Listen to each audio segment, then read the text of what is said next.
All right. And we are live.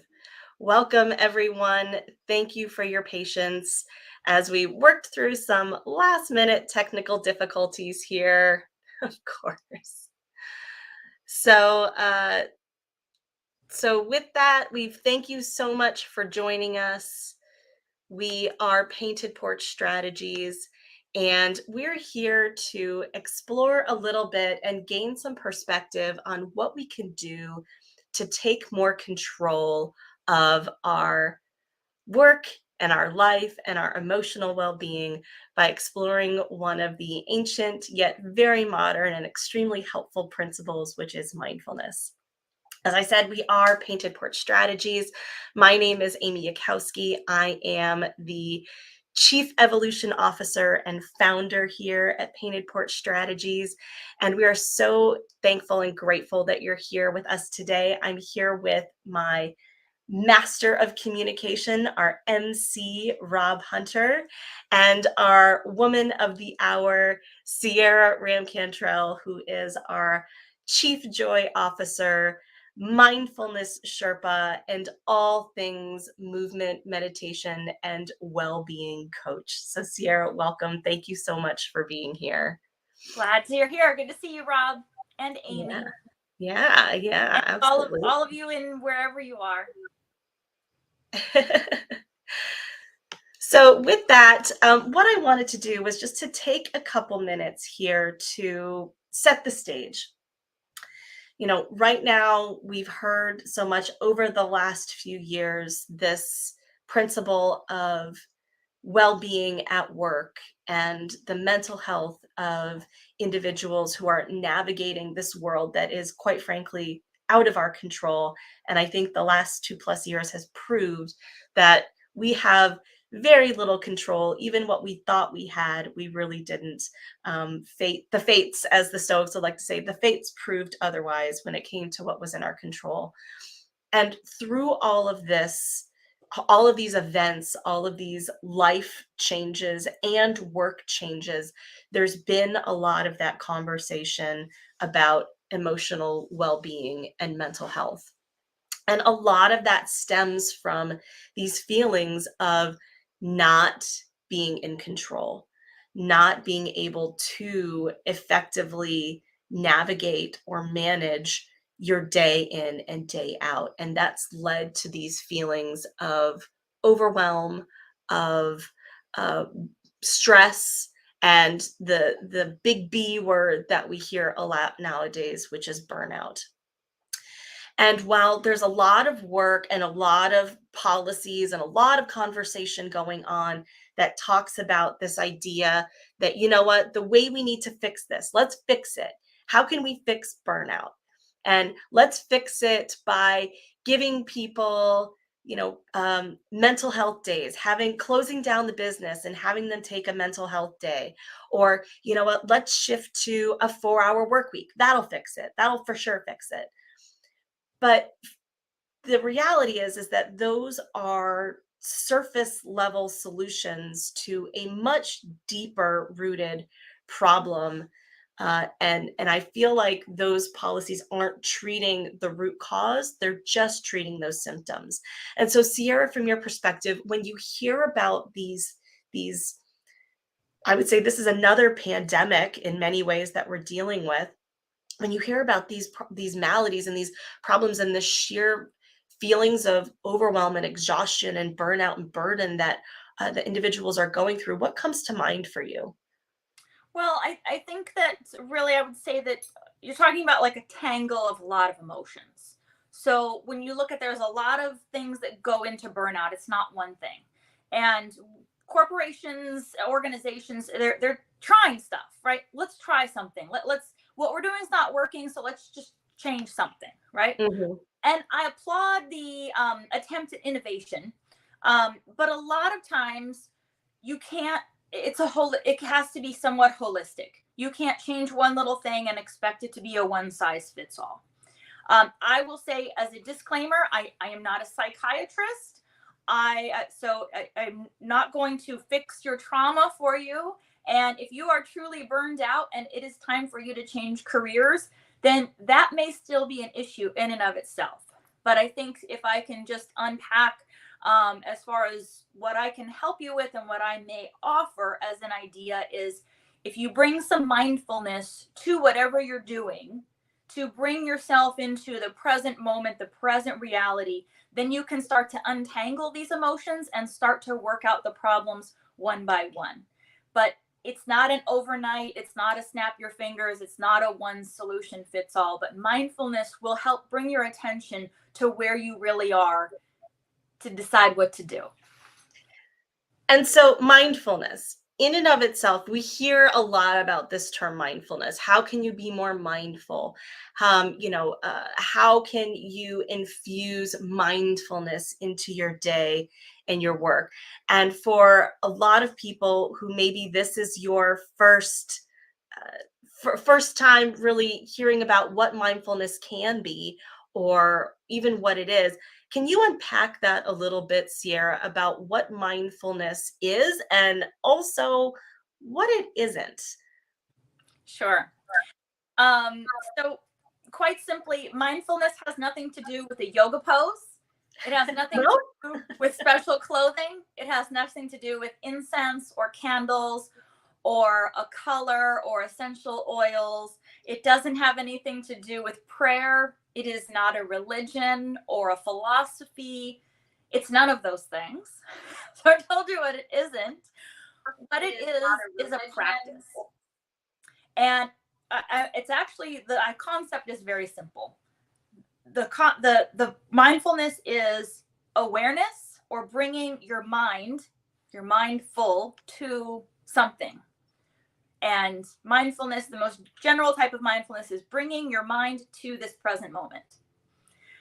So in other words, instead of, if we're sitting here in a meeting, I'm going to bring my mind to the meeting and what we're talking about in the topic of the meeting. I'm not going to be looking at my phone. I'm not going to be thinking about what I need to get at the store on the way home. In the most simple terms, if I'm in the meeting, I'm in the meeting. So that's a very simple concept, right? Or a very simple premise, this idea of being present in the here and now. But it's something that I think as a people, as a modern society, we're not really taught how to do that, or even what that looks like or what that means. When you say being present, well, of course I'm present. I'm literally sitting here. I'm in the meeting. Yeah. I'm talking to Sierra. What do you mean? What does it mean to be present?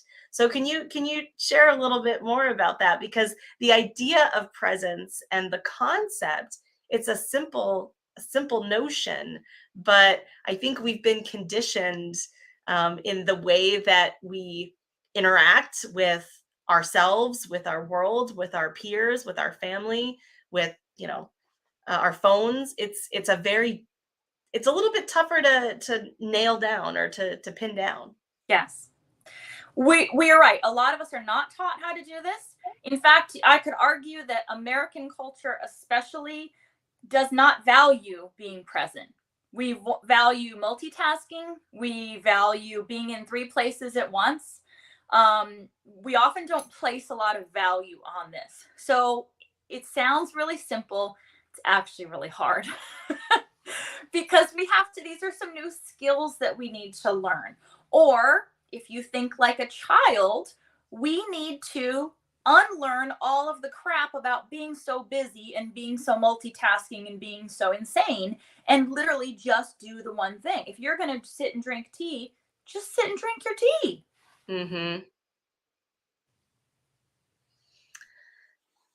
So if someone was, let's say, if they were struggling to even practice this simple concept of being present in a meeting, what would that look like from your perspective? Good question. So, Rob, I know that you're a fan of your friend Take Not Han. So I got this book from the library the other day. It's a little teeny tiny book, but one of the things he talks about in it is that we don't need to set aside time to practice mindfulness. I think that's the first misnomer that I'm going to take away is, we're not like, okay, guys, it's 1 o'clock. time to practice our mindfulness. Let's get serious about practicing our mindfulness, okay? It's not like that. What it is even if you just start bringing your attention a little bit more to every moment of your life, to being here, to being present, that is practicing mindfulness. So it's not a thing you do. It's not a calendar item. It doesn't have a time. It's something we're trying to be more aware of in everything that we do. So one thing that can be really helpful is to remind yourself with a little mantra about where you are.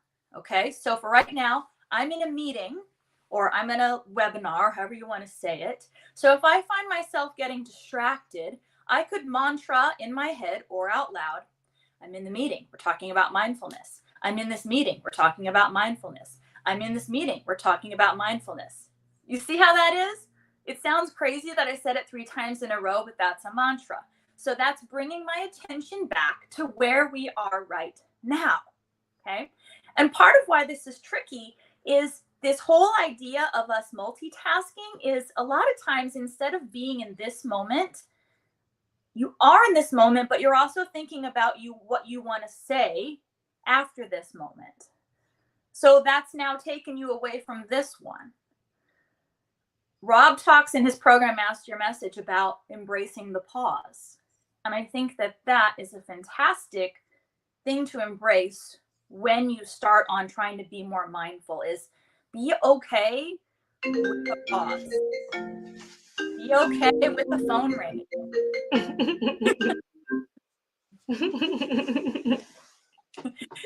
Do it live. That can happen. That's what happens live. when you do it live. Yes. So perfect example is the phone rings. That's what's happening in the present moment. The phone has rung. Now, you can choose to change to that present moment and answer the phone, or you can say, you know what? I'll call them back right now. Mantra, I'm in the meeting. We're talking about mindfulness. I'm in the meeting. We're talking about mindfulness. So that's the first thing that I would say is if you need to, as a baby step, just tell yourself, again, mantra, where you are or what you're doing.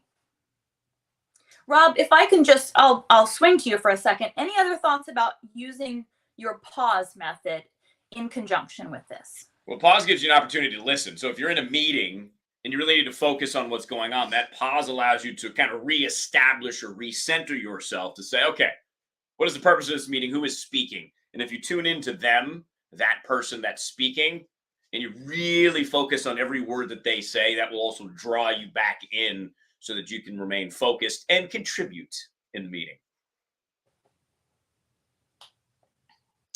So all of this idea of mindfulness and what it is specifically, and also what it isn't. It's not sitting quietly in a room, cross-legged with incense burning, chanting with Buddhist monks. It's really that practice and that principle of being present.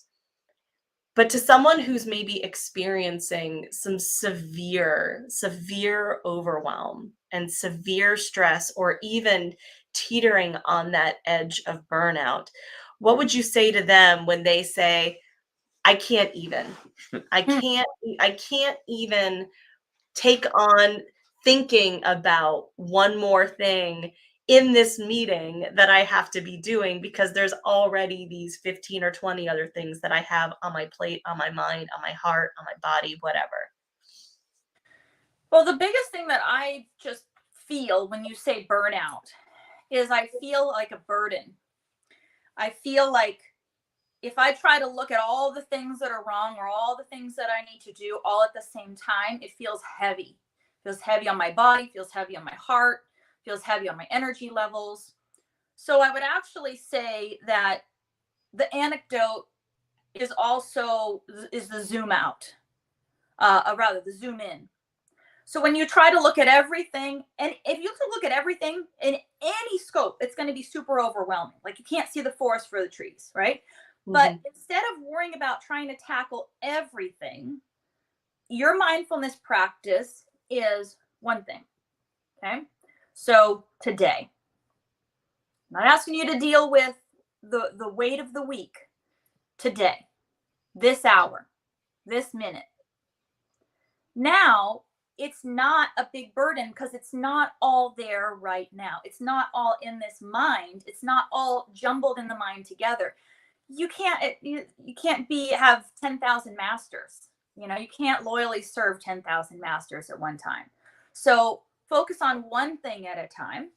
And if you're working on problem solving through this burnout, use that in your problem solving. Okay, first we need big picture. What is the problem? Okay, 20 things. All right, let's start with one. Deal with one problem at a time, or one moment, or one string of the moment at a time. So, to someone who is experiencing these moments of stress or overwhelm or burnout in their life or in their work, thinking first and foremost, what you said is taking that step back, that zoom out, if you will, and thinking about what's most important right in this very moment. How can someone who is trying to do that but feels the pressure, feels the demands coming from them externally? So there might be people that say, you know what, I want to do that, but my boss keeps pinging me every 5 seconds about this problem. But my child keeps, following me around and asking me for cheese sticks, whatever it might be. Yep. But I have all of these things. How can I take back, as you like to say, take back that power? What can I do maybe for myself, but also what can I do to take back control from other people that are trying to steer me in all of these different directions, which is then leading to those senses of have tos, and the stack keeps piling up. So, unfortunately, you have to set some boundaries. Hmm.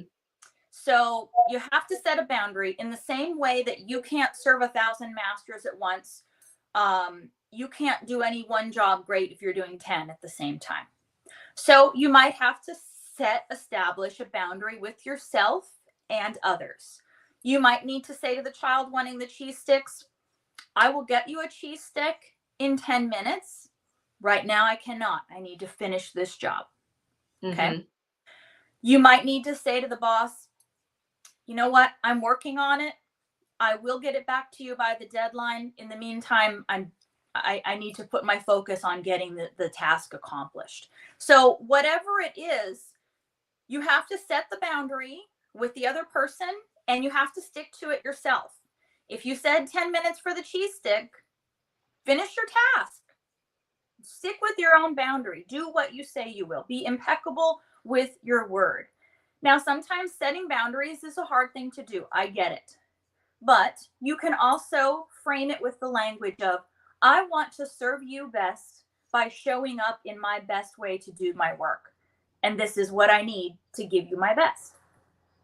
That sounds like a lot of it ties into how to be able to effectively communicate what you as an individual need to your point, in order to show up as your best, most capable self, as opposed to, a a whittled down, burned out, tired variation of you. So, Rob, from your perspective, when you think about communication and being able to effectively communicate or share what it is you need, what are some of your thoughts there? If someone were to say, listen, I am experiencing burnout, I need to incorporate a little bit of mindfulness, a little bit of me into what I'm doing day over day, and moment over moment. So what would you say to that? Well, let's get back to the pause that Sarah brought up a couple of moments ago, because that's where it all starts. It starts by giving yourself permission to take that pause, because that could be the hardest, most challenging step, is to be able to say, what do I need? Because part of mindfulness is just that. It's not being mindful always of other people, it's being mindful of yourself. So you have to start by saying, okay, I need to take a pause here, and I need to have a plan.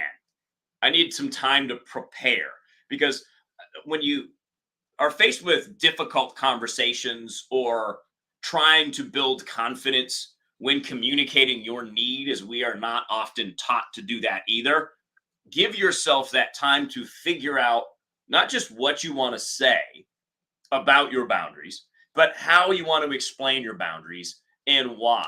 You might not need the why to explain to your boss, your coworkers, your partner, your kids, but you might. And the more time you take to prepare, the better you will deliver the line. Because the how you say it, right? It's not always what you say. You ever hear this when you were a kid? It's how you say it. It's both. It's what you say and how you say it. So you have to prepare, being mindful of yourself in your pause, what tone of voice you want to say. And if you need that why, it's because I'm overwhelmed, I'm at this high, and I just can't take anymore. You have to just find that confidence, which comes in the preparation. Like a lot of people like public speaking. Just a side note for a quick second. Oh no, you got to picture everybody in your underwear. Oh no, you're gonna get nervous. The preparation is what cuts through the nervousness. The preparation is what gives you that confidence to express what you need, and you being mindful of yourself in letting other people know what you need is actually being very mindful of them as well, so that you can deliver on what it is you're set out to deliver, whether that's work tasks, whether that's chores, whether it's getting your son the cheese stick. So to that point, Rob, thank you. I want to expand on that because up until now, we've been talking about why mindfulness matters when you feel overwhelmed, when you feel stressed out, when you feel that you just can't even anymore or add one more thing to your list. But that's not the only way that mindfulness matters and plays an important role in how you show up in your life and work. Yes, it's a strong piece of it because it helps you tune into what you need and who you are. But we also hear about this idea of how to be a mindful leader. And so Sierra, to that end, beyond the idea of stress management mindfulness, what are some other ways that the tool of something like mindfulness can help you be a better leader or better partner or better colleague or better friend in your life and work? So same exact concept. It's an awareness or bringing a mind to.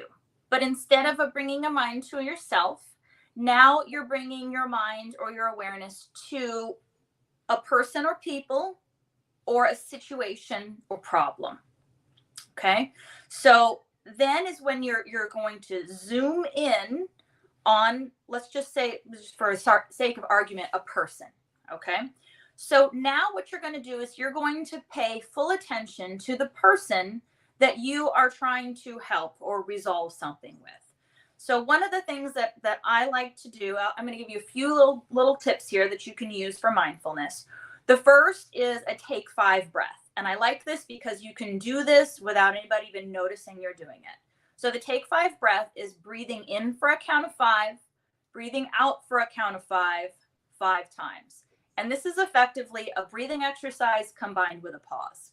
So we're going to do it really quick together. So close your mouth. We're breathing in and out only through our nose. Breathe in through your nose for 1, 2, 3, 4, 5. Breathe out through your nose for 5, 4, 3, 2, 1. Breathe in for 1, 2, 3, 4, 5. Out for 5, 4, 3, 2, 1. That's 2. Breathe in 1, 2, 3, 4, 5. Breathe out 5, 4, 3, 2, 1. That's 3. In 2, 3, 4, 5. Out 5, 4, 3, 2, 1. That's 4. Breathe in 2, 3, 4, 5. Breathe out 5, 4, 3, 2, 1. 5. You could do this while the other person is speaking, and nobody would even know you're doing it. Okay?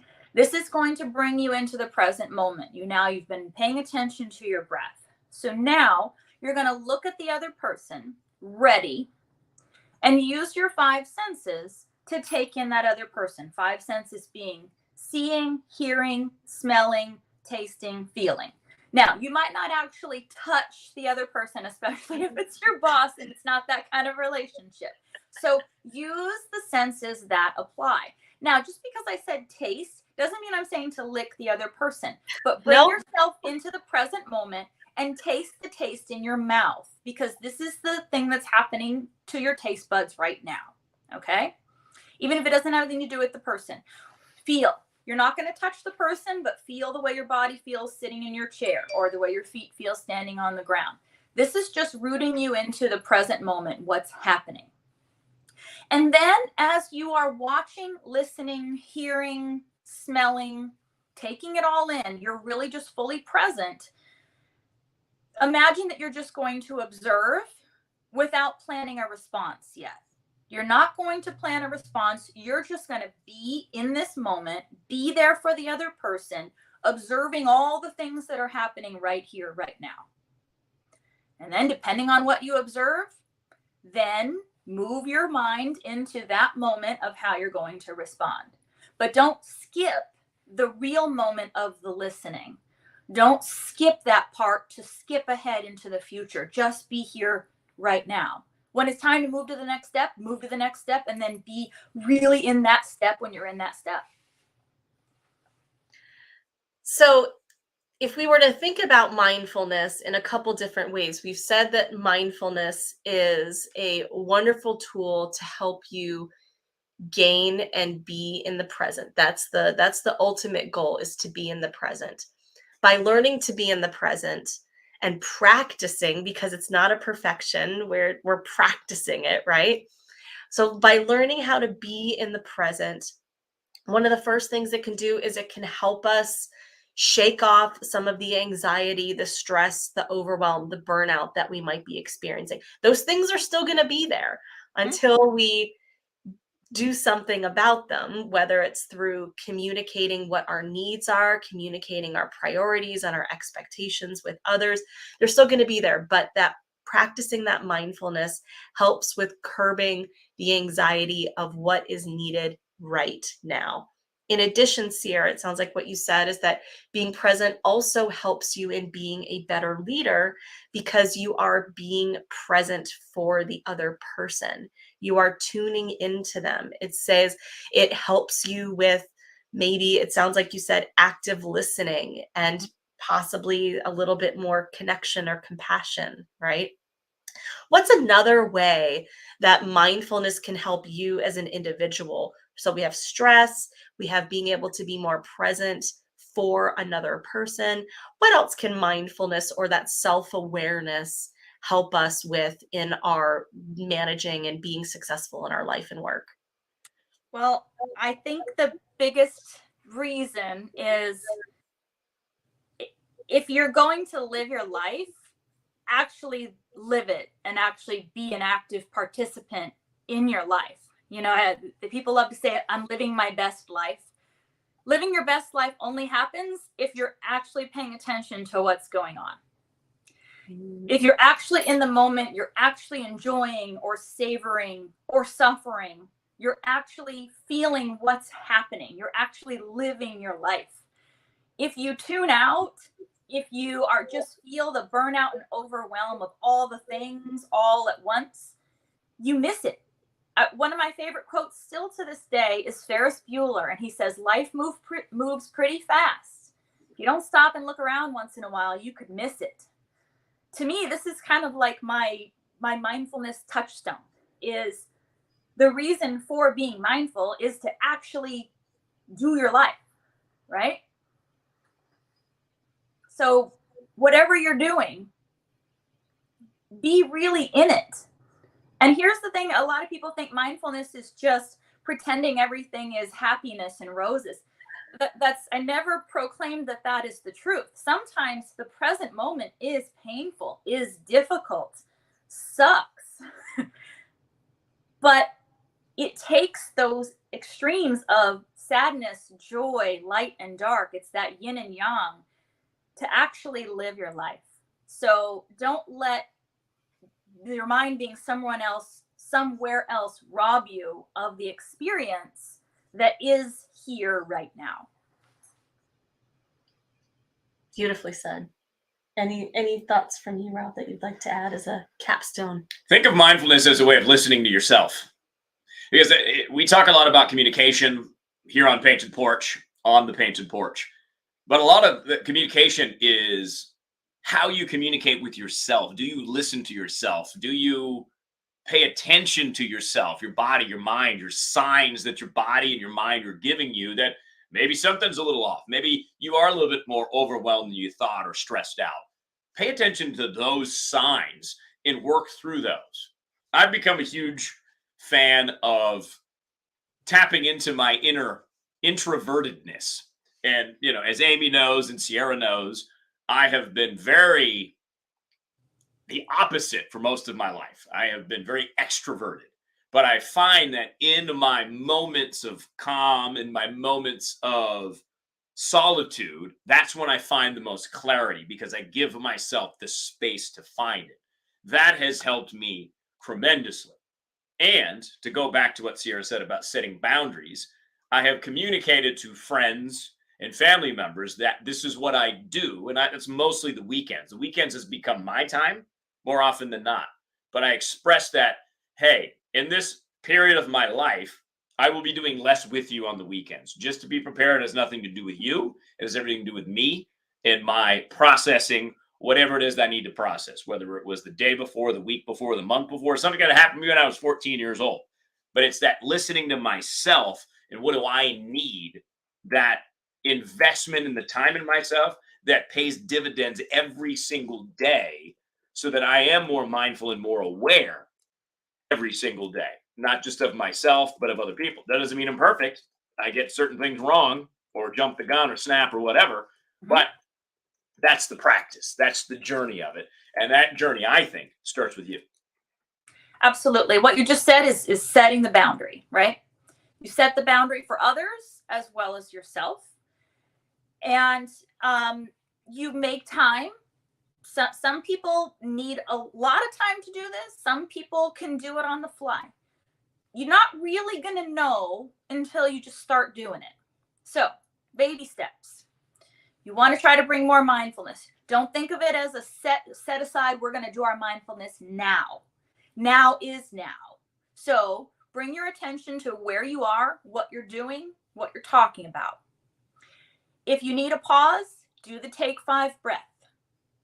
If you feel lost, bring yourself back to right here by checking in with the 5 senses. Observe without planning a response. Pause, then respond. None of this has to be hard. I think the difficulty is that we think it has to be really hard. I'm here to tell you it's painfully simple. The only thing you really have to do to start practicing more mindfulness is to just be present. Just be right here, right now, in this reality. That is your mindfulness. Depending on what the reality is serving up, is then you decide how you respond.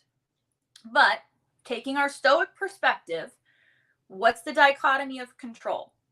What do we have control over? We have control over what we do and what we say and how we react.